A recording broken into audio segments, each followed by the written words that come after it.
Women in the European Union still earn an average 16% less than men.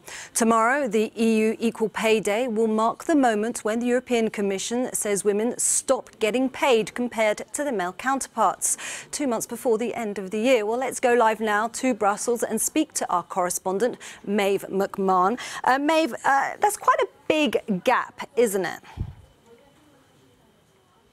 Absolutely. Comparing that gap to 2 months of full paid work really brings those statistics alive. And in fact, if you look at statistics in the area of education, women in the European Union are doing as well or even better, performing even better in the field of education. But that is not being reflected in the labour market. And that is why the European Commission is taking the matter seriously and has christened this European Equal Pay Day. Frans Timmermans, that's the Vice President of the European Commission, said women and men are equal. This is one of the EU's founding values. But women still effectively work for 2 months unpaid each year compared to their male colleagues. We cannot accept this situation any longer. Now, the Commission has spent some €3 million trying to raise awareness and put pressure on member states to do more. Decisions will have to be taken back over in the capitals, depending, of course, on what governments are in power. But the reasons, of course, are obvious. Women are taking time off work or going part-time more in order to raise their families. Now, there is quite a disparity across the EU in terms of this gender pay gap. Can you give us a bit of an idea about that?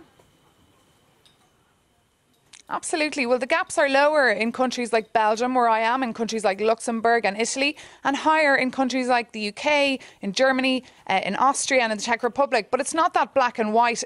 In Austria, for example, and in Germany, a lot of women are working part-time. So that doesn't really reflect the sense of equality among the European Union. But one country that's doing very well in this area is the non-EU member state, the Nordic island of Iceland.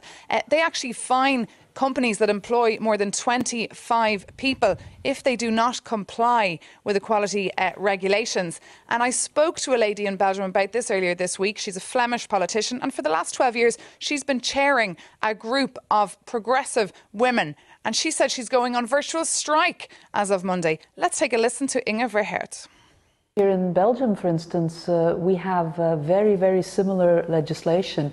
It's just that the people in Iceland, they beat us to it when it comes down to implementation.